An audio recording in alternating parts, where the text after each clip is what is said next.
My boyfriend and I have been together for 5 months, and he's probably the nicest guy I've ever been with. I've dealt with a string of abusive men.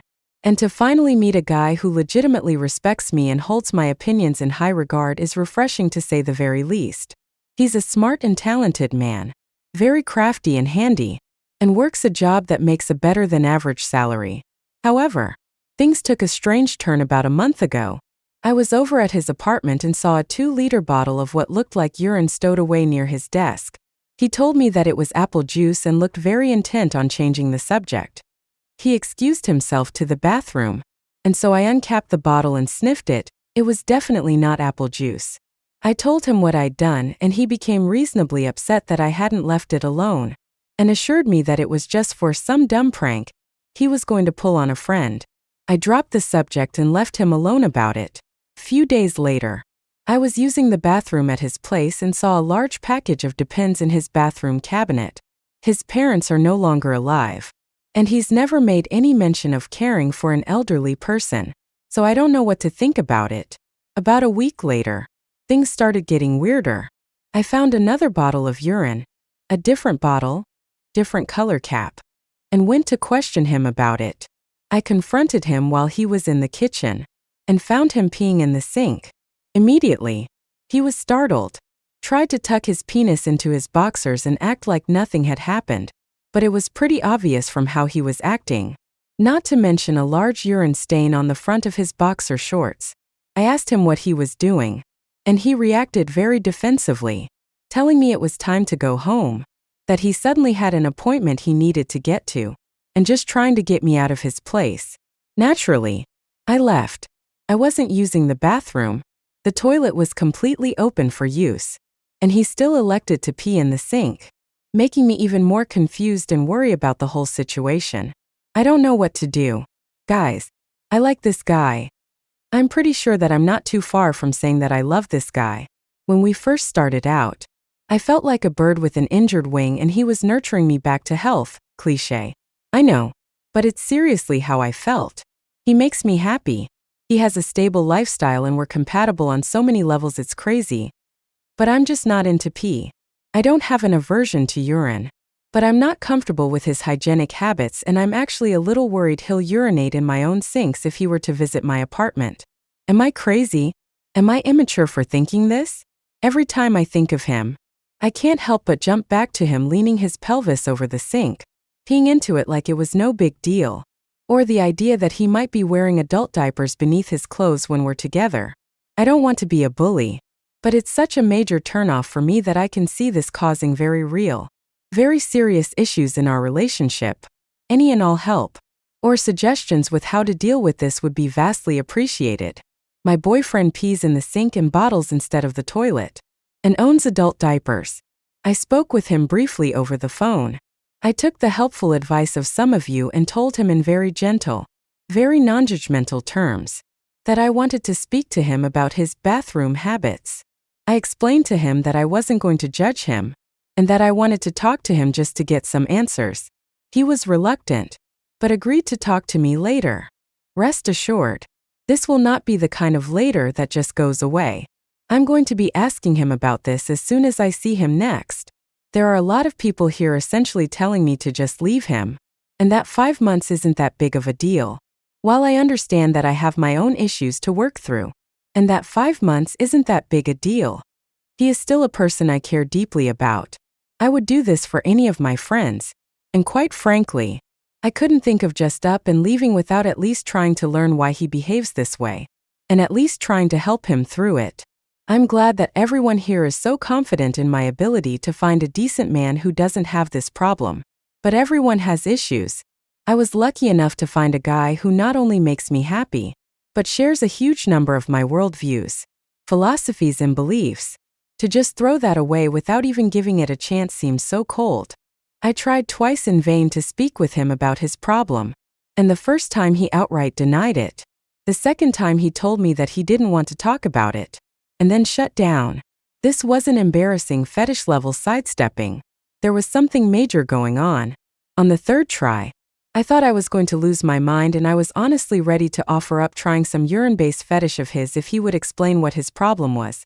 Thankfully, We got to the answer before I had to offer. So hooray, silver lining. I actually made a scary accurate prediction. He was repeatedly molested and raped while on a toilet as a child. According to him, his uncle would make excuses to get him alone in the bathroom with him, position him on the toilet in whatever way was convenient for the offending deed. And that left a lasting impression.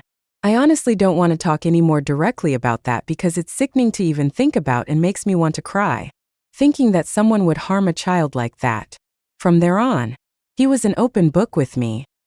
He refused to use toilets, instead using sinks and other plumbing fixtures, and used bottles if he was certain he could throw them away.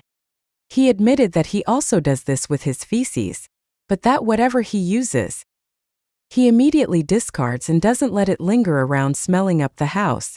I asked him how he could have gone his entire life like this, and he explained that growing up, his house was in the middle of the boondocks, so pooping in the woods or into a river and washing up wasn't too out of the ordinary.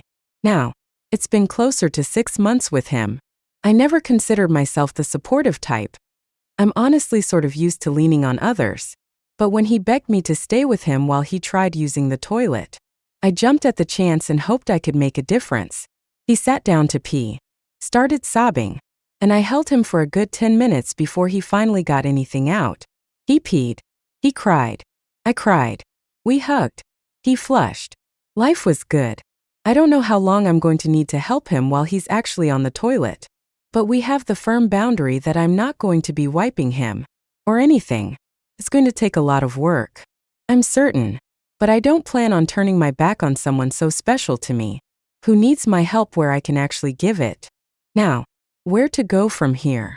Obviously, the bathroom is going to be a long and gradual process, but I don't know how to deal with his uncle.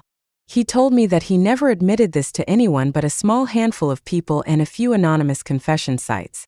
He doesn't keep in contact with his uncle, but the uncle is Facebook friends with him and is still involved with his family. I guess my big concern is dividing my time between these issues. We both work, but we make a considerable amount of time for one another. I'm trying to figure out if it's my place to confront his uncle, or to be there for him, or to focus on his hygiene issues and try to prioritize a healthy recovery and bathroom habits first. So, it's stressful, but I'm so glad that I didn't just walk away from him. I'm so glad he opened up to me the way he did, and that he's allowed me to help him through this deeply personal issue. Thank you for your advice, the ones who suggested something beyond run and hide. I'm hoping that I can provide a positive update with some resolution regarding the uncle's situation. Boyfriend doesn't use toilets. Shocked to learn he was abused and molested by his uncle on a toilet throughout his childhood.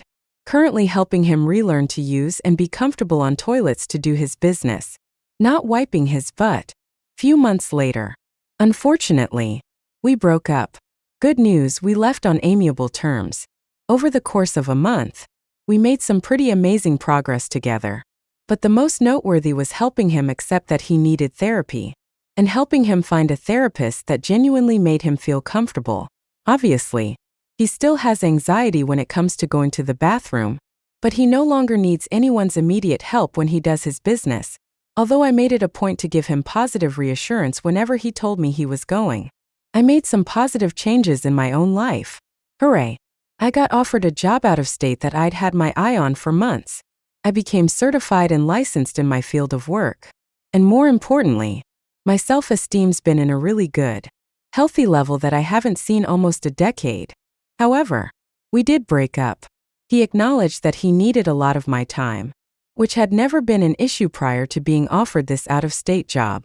However, he already has stable employment and doesn't have the option of relocating. We talked it over at length, but we came to the conclusion that it would be better to have a clean and honest break now than risk physical distance turn into emotional distance. It wasn't an easy decision, but neither of us want the other to feel tied down for months at a time. And since I'm going to be working much more, I know I couldn't provide him the same level of attention I used to, nor could he do the same for me. I'm entering a new part of my life, and for the first time, I'm more excited than nervous. I feel like a person, and I've got a great friend helping me ease into it. It all feels really bittersweet, but I wish him the best with not only his therapy, but all facets of his life. I care for him deeply, and I know he cares for me, so it wasn't an easy decision, but I'm confident I made it right.